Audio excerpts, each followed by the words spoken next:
하나님 말씀은 로마서 8장 18절에서 23절 말씀을 보겠습니다. 오늘 말씀은 특별히 8장 23절 말씀을 가지고 여러분들과 은혜를 나누려고 합니다. 근데 23절만 읽었으면 좋겠는데 이 말씀이 자꾸 연결이 되기 때문에 18절부터 23절 말씀을 함께 보도록 하겠습니다. 한 목소리로 읽겠습니다. 생각컨대 우리의 고난은 장차 우리에게 나타날 영광과 좋게 비교할 수 없도다. 피조물에 고대하는 바는 하나님의 아들들에 나타나는 것이니 피조물이 허무한데 굴복하는 것은 자기 뜻이 아니요 오직 굴복해 하시는 이로 말미암음이라. 그 바라는 것은 피조물도 썩어짐의 종노릇한 데서 해방되어 하나님의 자녀들의 영광의 자유에 이르는 것이니라. 피조물이 다 이제까지 함께 탄식하며 함께 고통하는 것을 우리가 아나니 이뿐 아니라 또한 우리 곧 성령의 처음 익은 열매를 받은 우리까지도 속으로 탄식하여 양자될 것 곧 우리 몸의 구속을 기다리느니라. 아멘. 아멘. 네, 23절만 한번 같이 더 읽어보겠습니다. 시작. 이뿐 아니라 또한 우리 곧 성령의 처음 익은 열매를 받은 우리까지도 속으로 탄식하여 양자될 것 곧 우리 몸의 구속을 기다리느니라.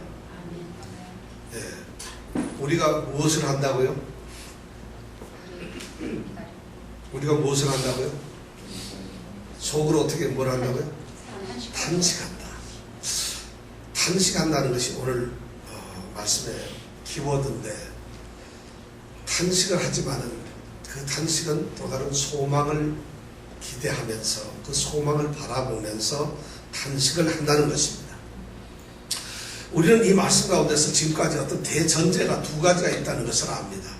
그리스도인들에게 있어서 그리스도인들이 이 땅에서 가지고 있는 또 누리고 있는 장차 누리게 될 그 고난과 영광, 이것은 서로 어떤 관계가 있을까? 예수 믿는 사람들은 고통스럽고 고생을 합니다. 그러면서도 예수 믿는 사람들에게는 영광이 있는데 그 고생과 영광, 그 위대함과 그 고난스러움에 어떤 관계가 있을까? 이것을 두 가지로 이야기를 할 수가 있습니다. 성경 말씀은 17절에서 우리 예수 믿는 사람들은 예수님과 함께 영광을 누리기 위해서 또한 똑같이 예수님처럼 고난을 당해야 한다. 이것이 첫 번째 우리에게 말씀해 주시는 말씀이고, 두 번째는 오늘 18절에 있는 말씀처럼 예수 믿는 사람들이 이 땅에서 현재 당하는 이런 고생, 고통은 장차 우리에게 나타나는 영원한 그 나라에서 받을 그 영광의 위대함과 비교할 때 비교할 수가 없다. 이것이 바로 두 가지 전제입니다. 그렇다면은 이러한 그리스도인들이 가지고 있는 고난, 우리 예수 믿는 사람들이 누리는 이 영광, 앞으로 가져야 될 이 영광과 피조물들, 이 사람들 빼놓은 이 세상의 모든 자연세계 피조물들에게는 어떤 관계가 있을까? 그 관계가 바로 19절부터 22절까지 말씀, 지난주에 우리가 생각했던 말씀이 바로 그것입니다. 피조물들도 지금 그들이 허무한데 꼼짝 못했어. 아무 의미 없는 것으로 반복되어져 가서 이 자연세계가 썩어지고 다시 살아나, 썩어지고 살아나는 그런 헛된 일의 반복 속에 지금 묶여 있다는 것이죠. 그런데 그 피조물들도 무언가 기대가 있는데, 고대하는 것이 있는데, 그것이 뭐냐면은 오늘 말씀해 보니까 19절에 하나님의 아들들에 나타나는 것입니다. 하나님의 아들들이 영광스러운 모습으로 나타나는 그날을 고대하고 있다는 것이죠. 하나님의 자녀들이 영광의 그 자유의 모습을 갖게 되는 그 모습을 이 피조물들이 기대하고 고대하고 목을 빼면서 기다리고 있다는 것입니다. 바로 피조물들은 인간의 죄악 때문에, 범죄 때문에 그런 상황에 떨어지게 되었다는 것을 우리가 지난주에 생각을 했습니다. 그런데 그런 인간의 범죄 속에서 떨어져서 그렇게 고통당하며 그러면서 썩어지는 그런 종노릇을 하고 있는 이 피조물들이, 그래도 그들이 바라고 있는 것은 범죄에서 회복되어서 하나님의 나라에 들어가는 그리스도인들, 예수 믿는 사람들, 하나님의 아들들이 자랑스러운 모습으로 나타날 때 그들도 회복이 될 것이라는 것을 소망하고 있다는 것입니다. 이것이 바로 우리가 지난주에 생각했던 것입니다. 그렇다면은 하나님의 자녀들인 우리 그리스도인들은 어떻게 해야 되는 것인가? 우리 그리스도인들은 무엇인가? 이런 문제가 이제 생겨나게 됩니다. 바울 사도는 22절과 23절 두 가지를 아주 의미심장하게 비교를 하고 있어요. 피조물이 다 이제까지 함께 탄식하며 함께 고통하는 것을 우리가 안다는 것이죠. 모든 피조물이 지금 고통을 하고 있어요. 탄식을 하고 있어요. 그런데 그뿐만 아니라 성령의 처음 익은 열매를 받은 우리조차도, 우리까지도, 우리 성도들까지도, 그리스도 예수를 믿는 사람들까지도 속으로 피조물처럼 탄식을 하고 있다는 것이죠. 그런데 우리에겐 소망이 있다는 것이죠. 바울 사도는 이 로마에 있는 성도들에게 피조물의 이야기를 하다가 이제 그 초점을 하나님의 자녀인 그리스도인들, 로마에서 하나님을 믿고 하나님의 사랑을 입은 그 성도들에게 그의 눈빛을 보내고 있습니다. 바로 오늘 우리들에게 이 말씀을 하고 있다는 것이에요. 우리는 과연 어떻게 될까? 모든 피조물들이 탄식하고 고통을 하는 이런 세상에 있어서 우리 성도들은 어떤 모습으로 이 세상을 살아가는 것일까? 우리 그리스도인들이 누굽니까? 아담 안에 있는 사람들이 아니라 이제 그리스도 안에 있는 사람이라고 바울 사도는 말하고 있어요. 우리 그리스도인들은 육신에 속해서 육신을 쫓아가며 육신을 따라가는 그런 사람들이 아니라 성령을 쫓아가며 성령 안에서 살아가는 사람이라고 말했어요. 그런 것이 바로 우리라고 그랬어요. 우리는 바로 새로운 피조물로서 옛날에 썩어지는 그러한 사람들이 아니라 새 생명 가운데서 살아가는 사람이라고 그랬어요. 그런 우리 그리스도인들조차도 오늘 말씀해 보니까 속으로 탄식을 하고 있다는 것입니다. 그 탄식이 도대체 뭘까? 왜 그렇게 되었을까? 오늘 그 말씀을 우리가 생각해 봅니다. 그리스도인이라고 하는 것은 원래 이런 겁니다. 하나님의 은혜와 하나님의 기쁨을 가지고 있는 사람들이. 왜냐하면 성령께서 우리 가운데 계시기 때문에 우리는 귀한 성령의 처음 이런 열매를 받은 사람들이에요. 그 성령의 열매 때문에 너무나 은혜스럽고 기뻐요. 그래서 그 감격을 가지고 있는데, 그런데도 불구하고 그 사람은, 우리 그리스도인들은 우리 양자될 것, 우리 몸의 구속을 또한 기다리며 소망하며 그 영광의 자리를 고대하고 있어요. 이러한 은혜와 기쁨 속에서 그러한 영광과 위대한 그런 어떤 소망을 갈망하고 살아가는 그 두 가지 사건 속에서 그리스도인들은 중간에 끼어 있다는 것이에요. 그것이 그리스도인들의 삶이고 그리스도인들의 모습이라는 것입니다. 은혜와 기쁨을 이미 누리고 있지만 아직도 이루어야 될 소망과 영광이 있는 그 가운데서 긴장하며 갈등하며 딜레마 속에 빠져 있는 것이 바로 우리 그리스도인들이라는 것입니다. 그래서 그리스도인의 삶은 바로 은혜와 기쁨 속에서 살고 있지만 영광의 소망을 기대하면서 날마다 고통 속에서 고난 속에서 살아가는 그러한 사람이라고 말을 할 수가 있다는 것입니다. 자, 그렇다면 오늘 23절의 이 말씀을 우리가 하나하나 짚어보면서 우리 그리스도인들은 어떤 모습으로 살아가야 하는가, 또 어떠한 소망이 우리에게 있는가 하는 것을 한번 생각을 해보려고 합니다. 우리 그리스도인들은 분명히 소망이 있습니다. 우리 그리스도인들은 그 소망 때문에 살아가는 사람들입니다. 그 소망을 놓치거나 잃어버리면 되질 않습니다. 오늘 말씀에 보니까 23절에 보니까 첫 번째로 나오는 말씀이 우리가 어떤 사람이냐 하는 것을 말씀을 하고 있습니다. 그리스도인은 어떤 사람이죠? 오늘 23절에 보니까 성령의 처음 익은 열매를 받은 자들이다, 이렇게 선을 하고 있습니다. 여러분들 이 성경 말씀에 로마에 있는 성도들이 성령의 처음 익은 열매를 받은 자들이다 너희들은, 이러면은 기뻐했을까요? 무슨 뜻으로 받아들였을까요? 오늘 우리가 로마에 있는 성도들보다 공부도 많이 했고 더 유식한데, 자, 우리가 그리스도인들이에요. 성령의 처음 익은 열매를 받은 우리 그리스도인들, 이러면 여러분 이게 무슨 뜻이에요? 뭐 선뜻 막 떠오르는 게 있습니까? 우리 집사님들 한번 물어보겠어요. 성령의 처음 익은 열매 뭐 어떻다는 거예요? 이럴 땐 옆을 막 봐야 됩니다. 왜냐하면 잘 모르면서 저하고 눈이 마주치면 굉장히 거북해지잖아요. 이 말씀은 성령께서 우리 모든 그리스도인 속에 계신다는 것이에요. 성령께서 바로 우리 그리스도인들 한 사람 한 사람은 그 성령께서 얻어내신, 성령께서 이루어내신 첫 열매들이라는 것이에요. 누가? 우리 그리스도인들이거든요. 여러분들은 그냥 예수를 믿는 것이 아니에요. 그냥 저절로 예수 믿는 사람이 짠 하고 나타나서 되는 것이 아니라 성령께서 오셔서 우리를 첫 열매로 예수 믿는 사람으로 만들었다는 것이에요. 그것이 바로 성령의 처음 익은 열매를 받았다.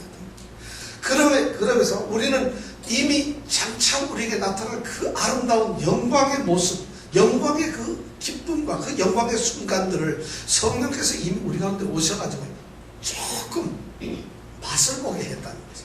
바로 그런 존재들이 우리라는 거죠. 성령의 처음 익은 열매를 받은 우리라는 말은 바로 그런 말씀이에요. 여기서 처음 익은 열매라는 말이 바로 그런 의미를 주고 있어요. 첫 열매. 첫 열매라고 하는 말은 중요한 두 가지 의미를 우리에게 던져주고 있습니다.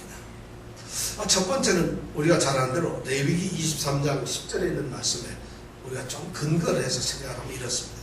하나님께서는 모든 수확의 첫 열매를 하나님께 바치라고 말씀을 합니다.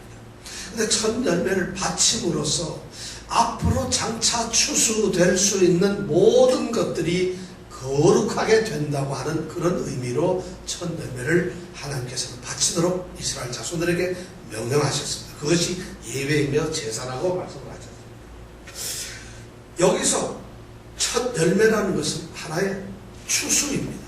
첫 열매는 그냥 떨어지는 것이 아니라 어떤 식물들이, 곡식들이 자라서 처음으로 열매가 거두어지는 하나의 추수라는 것이에요.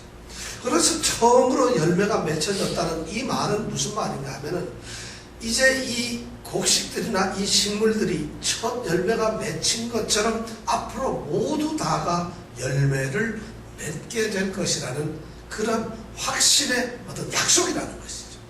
바로 성령의 처음 열매를 받은 우리라는 이 말은 뭐냐면 우리가 예수를 믿는 그 처음 열매를 받은 것처럼 우리가 처음 그 예수를 믿음으로써 누리는 영광을 조금 누리는 것처럼 이것이 결국에는 완전한 구원으로 이루어질 것이라는 어떤 약속의 확신이라는 것이죠. 그것이 바로 성령의 처음 익은 열매를 받은 우리라는 말이에요. 또 다른 말 어떤 뜻이 있는가 하면은 이런 것이에요. 성령의 처음 익은 열매를 받은 우리가 우리 몸의 구속을 기다린다고 말하고 있어요. 구속이라는 말은 뭐냐면 구속이라는 말은 돈을 지불하고 어떤 물건을 샀다는 의미가 바로 구속이라는 말인데 이 첫 열매라는 건 뭐냐면 우리가 집을 사거나 또는 어떤 땅을 사거나 어떤 건물을 살 때에 계약을 하게 되고 그 계약을 하게 되면 뭐를 주나요? 계약금을 주거나 첫 번째 불입금을 내거나 어떤 담보를 제공합니다. 여기 첫 열매라고 하는 것은 바로 그러한 불입금, 계약금을 내었다 이런 말이에요. 성령께서는 우리를 갖다가 이제 하나님의 영원한 자녀들로서 구원의 약속을 하셨는데 그 구원되는 것을 보장하기 위해서 담보로 성령께서 우리에게 첫 열매를 맛보겠다는 거죠. 그러니까 우리는 성령께서 우리를 보장을 하고 계십니다. 보증을 한다는 거죠. 우리의 영원한 구원을. 그러니까 우리의 구원은 흔들리지 않고 우리의 구원은 없어질 수 없는 것이 아니라는 거죠. 우리의 구원은 절대적으로 확실하다는 거죠. 온전한 구원을 얻는 것이 우리 그리스도인들에게는 보장이 되었다. 약속된 보장된 그런 담보가 있다는 것이죠. 그것을 바로 얘기를 하고 있어요. 바로 그런 그리스도인들이 바로 우리라는 거죠. 우리가 바로 성령의 처음 익은 열매를 받았다 하는 이 말은 바로 그런 사람. 모든 성도들은 다 그런 사람. 이 땅에 살면서도 구원의 확실한 보장을 가지고 살아가는 사람들이라는 것이에요. 그런데 놀라운 것이 있어요. 그 다음에 보니까 그런 우리조차도 그런 보장을 가진 사람들이 속으로 탄식을 한다는 것이에요. 탄식을 한다는 것이에요. 그러면 기뻐서 좋아해야 되잖아요. 우리에게 완전한 구원의 소망이 확실하게 보장이 되어 있는데, 분명하게 우리가 이미 계약금도 지불하고 계약서를 제출하고 그래서 이미 불입을 딱딱 하고 있는데, 그럼 기뻐해야 될 텐데 오늘 성경 말씀은 속으로 탄식을 한다는 것이죠. 속으로 탄식을, 고통스러워한다는 것이죠. 예수 믿으면서 고통스러워하는 것이죠. 예수 믿으면서 행복하다? 참 쉽지 않은 얘기인데 예수 믿으면서 고통을 당하는 것이죠. 그러니까 예수 믿는 게 뭐냐? 바로 이런 것이다. 속으로 탄식을 하는 것입니다. 근데 그 피조물만 탄식하는 것이 아니라 피조물이 다 함께 탄식을 했는데 우리 예수 믿는 사람도 또한 똑같이 탄식을 하고 있다는 것이죠. 왜 그럴까요? 이런 은혜와 이런 것을 받았는데 우리 그리스도인들이 영원한 소망의 그 영광이 약속이 되었는데 왜 탄식을 할까요? 아마 두 가지 이유가 있을 것이에요. 여기서 탄식이라고 하는 말을 우리가 오해를 하면 안 됩니다. 우리가 탄식이라는 말은 너무 그냥 막 고통스럽고 막 이런 의미가 아니에요. 탄식한다는 말은 너무나 간절히 사모하는, 그런 확신 속에서 간절히 사모하는 그 사모가 아주 고통스럽다는 것이에요. 예를 들어 이런 거 있죠. 우리가 어렸을 때 운동회를 한다 하면 운동회 날이 결정되면은 천군백군 나눠서 연습을 하잖아요. 그리고 그 곤봉도 연습하고 덤블린 연습하고 그다음에 이런 거 많이 하잖아요. 그러면 어렸을 때 초등학교 시절에는 그 운동회 날이 무지무지하게 기다렸죠. 연습이 힘들지만 기다렸죠. 너무 고통스럽죠. 그래서 하루하루 다가가서 일주일 전 되면 잠이 잘 안 와요. 왜냐하면 달리기도 해서 1등도 해야지. 또 우리 어머니가 해주시는, 엄마들이 해주시는 맛있는 거, 계란 삶은 것도 먹어야지. 운동회 날이 막 기다렸죠. 하루하루 다가올수록 막 잠도 안 오고 그게 가슴이 설레요. 이런 것을 보고 탄식이라고 한다는 거죠. 우리가 여기서 속으로 탄식한다 하니까 무슨 예수 믿는 사람이 고통을 당한다 이런 의미가 아니라 바로 우리에게 주어지는 그 영광스러움, 양자될 것, 그 우리 몸의 구속을 기다리면서 그것이 그만 빨리 이루어졌으면 하는 이런 간절함에 탄식이 있다는 거죠. 그것이 속으로 탄식한다는 거죠. 이것이 없으면 그리스도인이 아니라는 거죠.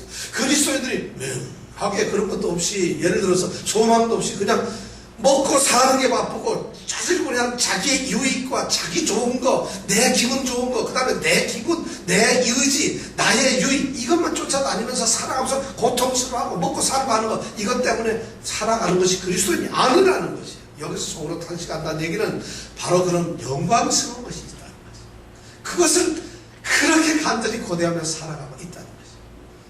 그런데도 우리가 왜 이 세상에서 그렇게 해야 되느냐? 하나님께서는 이 세상에서 우리 몸의 구속을 인정하지 않으셨어요. 이 세상에서 우리가 그런 몸의 구속을 받을 수가 없다는 것이에요. 그런 양자될 것이 없다는 것이에요. 이 세상에서는 어쩔 수 없이 그런 것을 겪어야 돼요. 이 세상에 살면서 우리 인간에게는 육체적으로 우리가 가지고 있는 이 몸이 있어요. 이 몸은 어쩔 수 없이 고통을 당합니다. 그런데 이 몸만 있으면 좋은데 이 몸을 지배하고 있는 것이 있어요. 그것이 뭐냐면 우리의 죄된 본성이고, 죄를 지으려고 더러운 우리의 죄의 본성이 우리가 있다는 거죠. 그 죄의 본성이 우리의 몸을 꽉 잡고 있어요. 그래서 우리로 하여금 어쩔 수 없이 힘들고 고통스럽게 만들어요. 헬라어로는 그 죄된 본성을 사르스라고 합니다. 그리고 이 몸뚱 안에 이 몸의 육체를 갖다가 소마라고 합니다. 이 사르스가 우리의 소마를 꽉 붙들고 있어요. 이러한 사르스와 소마의 삶에서 우리가 이 세상을 살아가기 때문에 그리스도인이라 할지라도 그런 곳에서 벗어나서 그 영광의 날을 소망하며 탄식할 수밖에 없다는 것이죠. 그래서 바울사도는 6장에 보면은 너희는 너희 자신을 죄에 대하여는 죽은 자요 하나님에 대하여는 산 자로 여길지어다 이렇게 말씀하고 있어요. 우리가 그렇게 살아가야 된다는 것이죠. 그뿐만 아니에요. 죄로 너희 죽은 몸에 왕노릇하지 못하게 하라고 말씀하고 있어요. 몸의 사욕을, 우리가 몸이 가지고 있는 끊임없는 욕심들, 우리가 얼마나 교만합니까? 얼마나 이기적입니까? 얼마나 우리가 잘난 척합니까? 얼마나 우리가 내 유익 때문에 상대의 마음을 아프게 하고 내가 멀쩡한다고, 내가 얼마나 잘났다고 이렇게 생각하고 있어요. 그러한 몸의 사욕을 죽이라고 했어요. 그리고 우리 몸을 갖다, 우리 지체를 불의의 악한 그런 무기로, 병기로 죄에게 드리지 말라고 바울사도는 얘기하고 있어요. 오히려 우리 자신을 죽은 자 가운데서 다시 산 자같이 하나님께 드리고 우리 지체 지체를 의로운 병기로 하나님께 드리라고 말씀을 하고 있어요. 그것이 바로 우리가 이 세상에서 탄식하며 살아가는 하나의 방법입니다. 그뿐만이 아닙니다. 우리에게 또 다른 탄식이 있습니다. 왜냐하면 우리는 그런 죄된 본성하고 그런 연약한 몸을 가지고 있기 때문도 하지만은 우리가 이렇게 탄식하는 이유는 바로 우리 자신들이 성령의 처음 익은 열매를 받은 사람들이기 때문에 그렇다는 거죠. 그리스도인들이 바로 아까 말한 대로 성령의 어떤 첫 열매가 되어서 이미 하늘나라의 아름다운 것을 맛보고 있는 그런 존재들이며 그렇게 살아가는 사람들이기 때문에 우리는 탄식을 한다는 것이죠. 그런 사람임에도 불구하고 우리는 탄식할 수밖에 없어요. 왜냐하면 이미 조금 이루어졌지만 아직도 우리가 이루어야 될 그 영광의 구원은 완성되지 않았어요. 그러니까 그것을 사모할 수밖에 없어요. 그렇기 때문에 우리는 탄식할 수밖에 없다는 것이죠. 그뿐만이 아닙니다. 우리는 성령의 이거 맛을 봤기 때문에 이 맛이 너무 좋아요. 자, 그렇다면 이미 우리가 누리고 있는 이 은혜의 기쁨과 구원의 이 감격이 만약 우리들에게 있다면은, 성도들로서 있다면은, 그거보다 더 영광스러운 완전한 구원이 우리에게 주어진다면 그 기쁨과 소망을 가지고서 그것을 바랄 수밖에 없다. 그러니까 현실적으로 우리는 이러나 저러나 이 땅에서 어떻게? 속으로 그리스도인으로 탄식할 수밖에 없다는 거죠. 그런데 이 탄식이 바로 그냥 쓸데없는 허무한 탄식이 아니라 마치 피조물들이 하나님의 아들들이 나타나는 것을 소망하면서 탄식하고 고통하는 것처럼 우리 그리스도인들도 확신 속에서 영원한 그날을 생각하며 우리가 양자들과 몸의 구속을 생각하면서 확신을 가지면서 탄식을 하는 사람들이라는 것입니다. 우리 그리스도인들은 이러한 소망과 기대를 가진 탄식하는 자들이라는 것입니다. 여러분들 그리스도인들은 탄식하는 사람들이에요. 여기서 잘 먹고 잘 사는 그런 것이 아니에요. 우리 그리스도인들은 이 말씀을 꼭 기억해 주시기 바랍니다. 영원한 나라를 소망하며 갈망하는 그러한 존재라는 것입니다.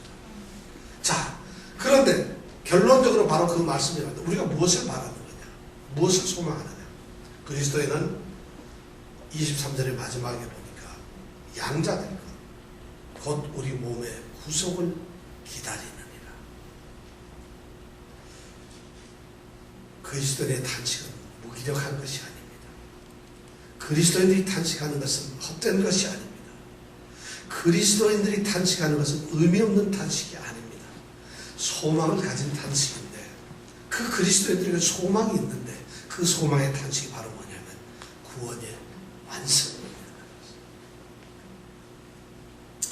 자, 구원의 완성, 그 구원의 완성이 무엇일까요? 우리 그리스도인들에게 이루어지는 그 영광스러운 그 소망의 영광, 장차 우리에게 나타날 그 영광, 그리스도와 함께 누려야 될 그 영광이 무엇일까요? 성경은 그 영광에 대해서 수많은 말씀으로 가득 채워져 있습니다. 그리스도인들에게, 고통받는 그리스도인들에게, 이 땅을 살아가는 그리스도인들에게 이러한 영광이 너희들에게 보장되어 있다고 성경은 너무 말합니다. 성경에서 말하고 있는 것은 전부 그리스도인 된 사람들이 누리는 영광에 대해서만 이야기를 하고 있다는 것입니다. 우리가 누리는 영광 두 가지예요. 뭐냐면은 우리 그리스도인이기 때문에 그리스도인들이 장차 누려야 되고 참여해야 될 그리스도가 가지고 있는 영광입니다. 우리 예수님이 지금 현재 누리고 있는 영광이 있다는 것이죠. 그 영광을 우리 그리스도인들은 같이 누리게 된다는 거죠. 그 영광 속으로 우리가 들어가게 된다는 것입니다. 예수님이 받으신 영광, 이미 예수님이 누리고 계시는 영광, 예수님 속에만 있는 그 영광을 참여하기 위해서 우리가 가는 그런 것이 있다는 것이죠. 예수님께서 부활하셨어요. 그럼 우리는 부활의 영광이 있는 것이죠. 예수님은 승천하셨어요. 그럼 우리는 그 승천의 영광이 있는 것이죠. 그뿐만 아니라 장차 그 주님께서는 심판자로 이 땅에 오실 것이죠. 그때 그 주님께서 우리를 불러 모아주실 것이죠. 바로 우리는 그 심판의 자리에서조차도 주님과 함께 누리는 영광이 있다. 성경에서 베드로는 바로 그 사실을 보았어요. 베드로후서 1장 6절에 보면 베드로가 나그네처럼 이 세상을 살아가는 사람들에게 이야기합니다. 내가 우리에게 소망이 있다는 것, 우리가 영광스러운 몸으로 변화될 것이라는 이 이야기가 교묘하게 꾸며낸 이야기가 아니라는 것이에요. 나는 내 눈으로 친히 그 모습을 보았다. 베드로는 바로 변화산에서 변화되신 우리 주님의 모습을 보았어요. 그 얼굴이 해같이 빛나며 그 옷이 빛같이 휘어진 그 주님의 모습을 맛을 보았다는 것이에요. 바로 그런 영광이 우리에게 있다는 것이에요. 바로 스데반이 죽어가면서도 돌에 맞아서 죽어가는 그 직전에 그가 눈을 들어 하늘을 보았을 때 영광의 하나님께서 하늘의 보좌에 앉으신 것과 그 보좌에 앉으신 하나님 우편에 우리 예수님께서 서 계시는 모습을 하늘 문이 열리고 그 장면을 보았다는 것이에요. 바로 그리스도가 누리고 있는, 그리스도가 지금 그리스도에게 주어진 그 영광이 우리에게도 똑같이 다가온다는 것이죠. 주님께서는 구름을 타고 능력과 큰 영광으로 이 땅에 심판주로 오실 것을 우리가 보게 될 것입니다. 하늘에 있는 것이나 땅에 있는 것이 다 그리스도 안에서 통일되는 날이 있을 것이다.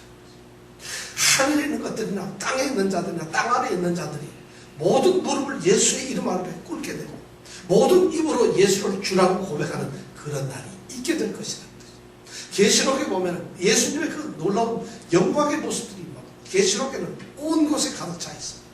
그분은 처음이고 나중입니다. 그분은 7 금초대 사이로 다니시는 분이에요. 오른손에 7별을 잡으시는 분이에요.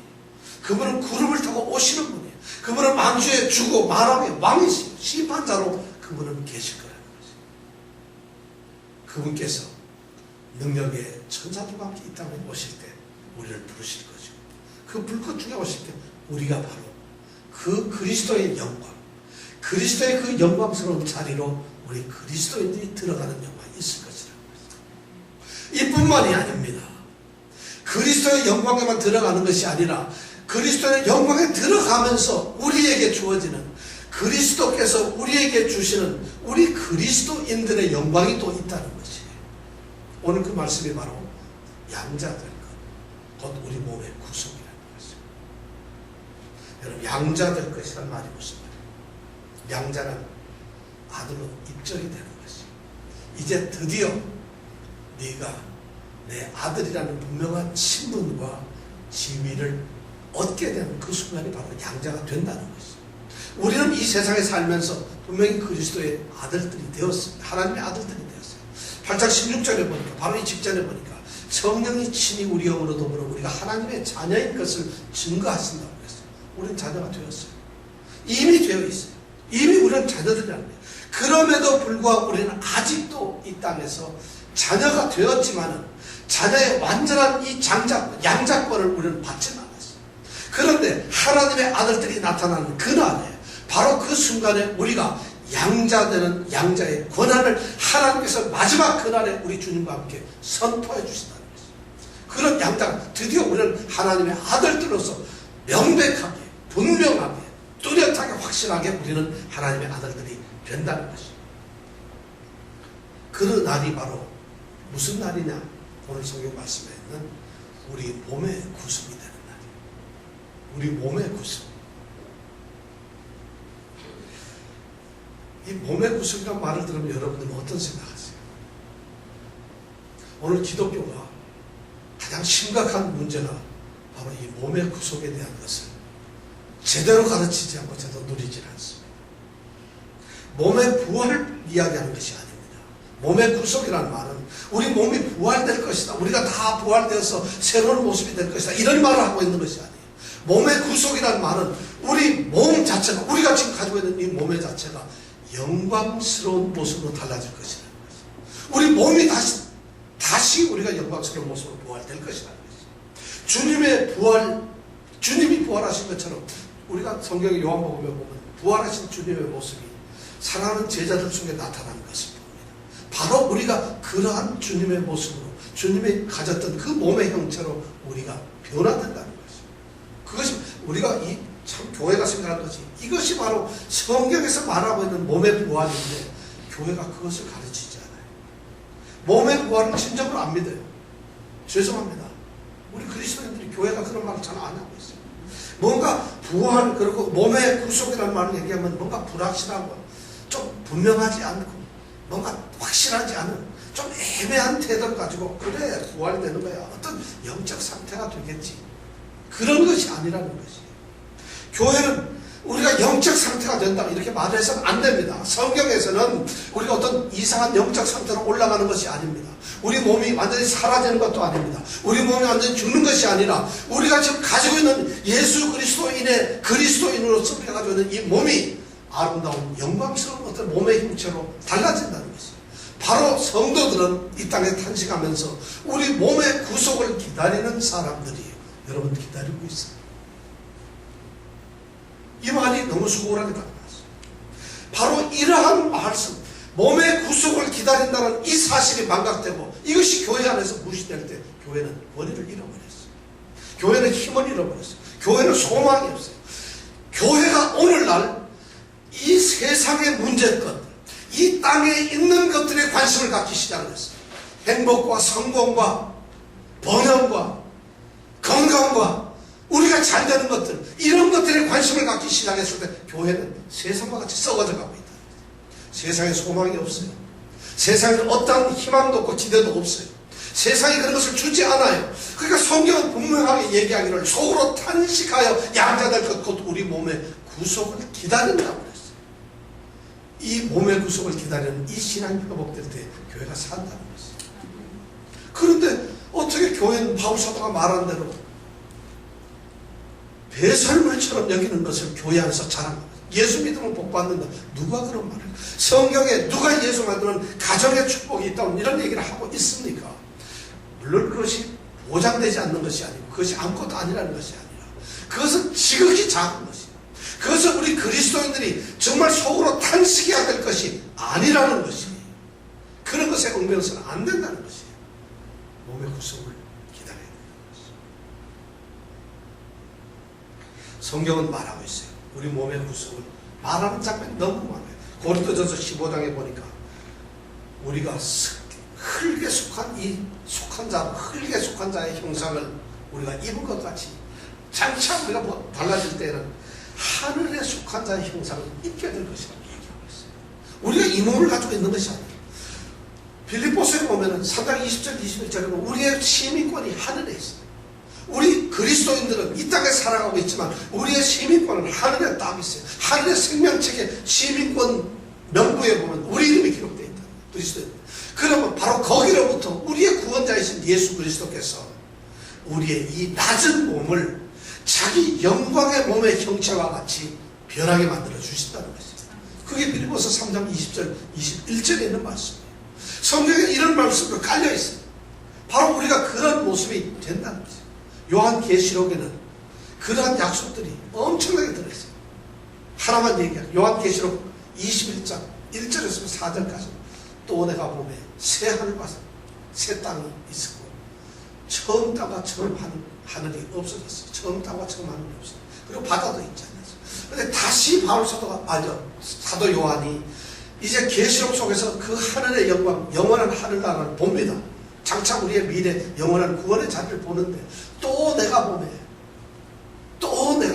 그러면서 얘기를 하는데 거룩한 성 새 예루살렘이 하나님께로부터 하늘에서 내려와요.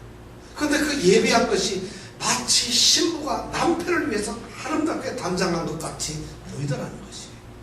바로 그런 말을 하고 있어요. 그런데 갑자기 보좌에서 큰 음성이 나서 들어봤어요. 뭐라 하니? 보라, 하나님의 장막이 사람들과 함께 있다. 하나님이 거하시는 집이 사람들과 함께 있음에 하나님이 사람들과 함께 거한다는 것이죠. 천국이 그렇다는 것이죠. 우리가 그렇게 되는 거예요. 그래서 하나님은 사람들과 함께 있으니까 우리 그 사람들 그리스도인들은 전부 하나님의 백성이 되었어요. 그리고 하나님께서 친히 백성된 그들과 같이 있다고 그랬어요. 이것이 바로 거룩한 성 새 예루살렘의 모습이에요. 그러면서 그 다음에 뭐라냐면 하나님께서는 우리 사람들과 함께 계셔서 모든 눈물을 눈에서 씻기셨어요. 다시 사망이 없고 애통하는 것이 없고 곡하는 것이 없고 아픈 것이 다시 있지 않다고 분명히 선언하고 있어요. 처음 것이 다 지나갔기 때문에 우리가 지금 가지고 있는 이 처음 것들이 다 없어지고 새로운 영광스러운 변화된 모습, 우리 몸의 구속이 바로 그곳에 있다는 것입니다. 그것을 우리가 기다리는 것이 바로 그리스도인들이라는 것입니다. 우리 그리스도인들은 바로 그러한 소망을 가지고 가는 사람들이에요. 그런 소망이 있기 때문에 이 세상을 이겨낼 수가 있는 사람들이라는 거죠. 이 소망은 가상이 아닙니다. 공교한 이야기들이 아니라 실제적이며 성령께서 이미 우리에게 맛을 보여준 사건이라는 거죠. 그리스도인들이 이걸 잃어버렸어요. 21세기 오늘날 사람, 아니 제가 보기에는 역대적으로 살아가는 수많은 그리스도인의 이름을 가지고 있고 그리스도인이라고 하는 옷을 입고 있는 사람들이 가짜로서 살고 있어요. 이 소망을 잃어버렸다는 거죠. 그렇기 때문에 이 세상에서 엄청나게 실망과 좌절을 가지고 있습니다. 여러분들은 시련과 고난을 받고 있습니까? 아주 비통하고 비참하고 그런 고통스러운 시간을 여러분들이 지금 겪고 있습니까?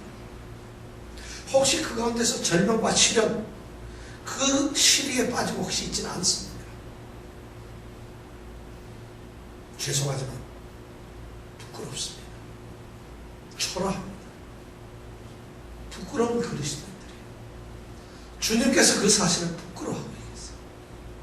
주님께서 말씀하신 이 약속의 영광스러운 모습이 성도들에게 멸시당하고 무시당하고 있어요. 주님께서 부끄러워하고 있어요. 여러분 이 말씀을 붙잡으십시오. 이뿐 아니라 또한 우리 곧 성령의 처음 익은 열매를 받은 우리까지도 속으로 탄식하여 양자들 곧 우리 몸의 구속을 기다립니다. 이것을 붙잡으세요. 어떤 조건, 어떤 상황이든지 형편이 어떠하든지 문제가 되질 않습니다. 우리는 우리가 겪는 고난과 우리가 누려야 될 그 영광을 대조하면서 우리에게 있는 이 소망을 탐식해야 됩니다.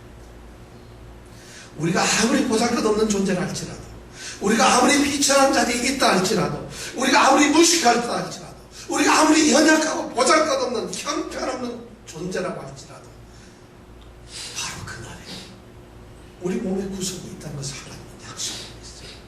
그날에 예수님께서는 마태복음 13장에서 밭과 가라지의 비유를 말씀하시면서 이런 말씀을 하셨어요. 그날에 의인들이 자기 아버지의 나라에서 해와 같이 빛나리라. 그러면서 그 말씀에 주님께서 하신 말씀을 마지막 한마디, 위 있는 자는 들으라. 이 놀라운 은혜가 우리한테 있기를 원합니다. 정말 이것이 있어야 됩니다. 2차 대전 후에 유대인들은 6월절을 최고의 절기로 즐기는데 6월절은 애국에서 해방된 그날을 기념하는 날입니다. 그런데 이 2차 대전이 지나가서 유대인들은 6월절이 되면 그들이 부르는 노래가 있어요. 그 제목이 아니마임이라고 하는 거예요. 아니마임, 이 말은 무슨 말이냐면 나는 믿는다는 것이죠. 나는 믿는다. 유대인들이 2차 대전 그 직전에 아우슈비츠 수용소에서 수많은 사람이 죽었어요. 가스실로 끌려갑니다. 그럼 끌려가기 전에 그들이 죽음을 앞두고 기다리면서 그들이 불렀던 노래들, 만들어진 노래가 바로 이 아니마임이라고 하는 노래예요. 그들은 담벼락에 그 노래를 썼어요. 땅바닥에 그 노래를 썼어요. 그러면서 이제 가스실로 들려가면서 죽음을 앞두고 그들은 끌려가면서 이 아니마임이라는 노래를 부릅니다. 가사가 이렇게 돼 있어요. 1절에 보니까 나는 믿는다. 나의 메시아가 나를 돕기 위해 반드시 오시리라는 것을. 그들은 그들의 구원자, 그들을 구원할 그 메시아가 반드시 올 것을 믿으면서 가스실로 갑니다. 그런데 2절에 보니까 그들은 죽으면서 이런 말을 합니다. 그런데 때때로 그 메시아는 너무 늦게 오신다. 너무 늦게 오신다. 그럴 때 그 사람은 죽어요. 그런데 그 가스실에서 한 외과 의사 유태인이 있었는데 그 사람도 똑같이 그런 고난을 받고 있는 사람이었어요.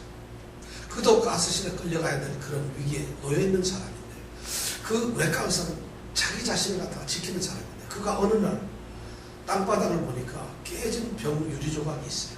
사실 수용소에 그런 게 있으면 안 돼요. 왜냐하면 자해하거나 문제가 생기면 있으면 안 되는데 그가 그 병 조각을 주웠어요. 그리고 그 병 조각으로 뭘 했는지 아세요? 자기 삶의 의지를 갖기 위해서 수염을 갖기 시작합니다. 유대인들은 수염이 많이 나잖아요. 그 병 조각으로 피를 흘려가면서 자기 우리 수염을 갖고 자기 모습을 단정하게 갖는 거죠. 그리고 생의 목적을 갖는 거죠. 삶의 의욕을 갖는 거죠. 소망을 갖기 시작하는 거죠. 그러니까 그것이 이유가 되었었는지 어떤지 모르지만 정말 파랗게 수염을 깎은 그 면도한 그 모습을 보면서 이상하게 가스실에 끌려가는 날이 자꾸 연기되고 지연되고 빠지게 되고 이러다가 그는 그 수용소에서 해방이 됩니다. 전쟁이 끝나고 해방이 됩니다. 그가 이 아니마임이라는 노래를 이제 그가 자유의 몸이 되었을 때 부릅니다. 그러면서 그가 고백하는 말이 나는 그들과 같은 그런 노래를 부르지 않았다는 것이. 그가 부른 노래는 이렇습니다. 1절은 똑같습니다. 나는 믿는다. 나의 메시아가 나를 돕기 위하여 반드시 오시리라는 것을. 그러면서 2절 그는 이렇게 가사를 바꿔서 불렀다고 합니다. 그런데 사람들은 너무 서둘러서 믿음을 포기할 때가 많다. 사람들은 서둘러서 그들의 믿음을 포기한다. 그는 그러지 않았다. 오늘 우리에게 소망이 있습니다. 사랑하는 그리스도 여러분, 여러분들의 소망이 있어요. 여러분, 그 우리가 가지고 있는 그리스도에 있는 이 영광스러운 소망을 기다리면서 탄식하십시오. 이겨내십시오. 하나님께서 기뻐하시면 여러분들 영접하는 그 순간을 기대하십시오. 하나님 앞에 부끄러운 사람이 되지 마십시오. 기도하겠습니다. 그날에 아버지의 나라에서 우리가 해와 같이 빛날 것이라고 주님께서는 약속하셨습니다. 오늘날 왜 우리가 그리스도인이면서 성령의 처음 익은 열매를 바로 성령께서 우리에게 오셔서 우리가 확실한 구원의 대상이라는 보장을 갖고 있음에도 왜 우리는 소망 없는 모습으로 지쳐 살며 실망하며 좌절하며 보잘것없게 우리 자신을 비참한 곳으로 끌고 가는지 모릅니다. 오늘 말씀은 우리 그리스도인들에게는 위대한 소망이 있다고 말씀합니다. 바로 우리 몸의 구속이 있다고 말합니다. 우리가 그냥 하나님 앞에 가는 것이 아니라 영광스러운 몸의 모습으로 바뀌어서 하나님과 그곳에 살게 된다는 그런 삶이 우리에게 보장되어 있다는 것입니다. 그것이 바로 우리의 구원이라는 것입니다. 그 구원이 바로 우리 그리스도인들에게 주어졌다는 것입니다.